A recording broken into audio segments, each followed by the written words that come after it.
Hey guys, what's up? In this tutorial we're going to teach you step by step how you can adjust the alignment of elements like text boxes, for example, or text in your Figma designs. So let us get started. Head over to your design on Figma, and for the sake of this tutorial let me zoom into that text box here and adjust the alignment of that text box. There are basically two different ways how you can do it, guys.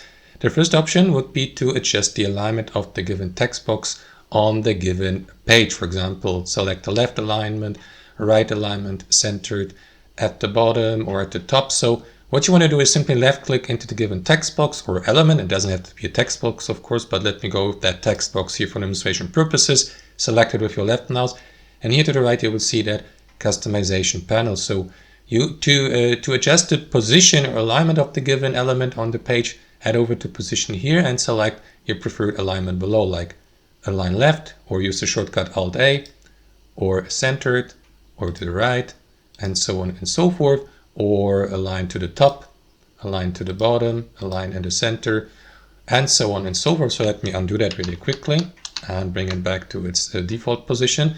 So that's how you align the position of elements themselves. You may also align the text inside the text box. As you can see, that text box here features a left alignment for the text, but you may change that if you like, guys, by simply double clicking into the given text box and select the text you would like to align, like for example that segment here, or you can go with the entire segment if you like. So let me go with the entire segment, highlight it with your left mouse, and after that again head over to that customization panel to the right, but instead of adjusting the position of the element here, head over to typography at the bottom, and under alignment select your text alignment, like left, centered, or right, as you can see.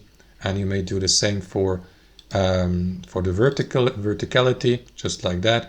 And yeah, there you go. As you can see, that's how you adjust the alignment. You may also customize it by clicking into type settings here and go a bit more in depth. For example, select the vertical trim, or switch between upper and lowercase, or select the justified alignment, just like that. And there you go, guys. That's how you adjust the alignment for text and elements on Figma. Thanks for watching and have a wonderful day.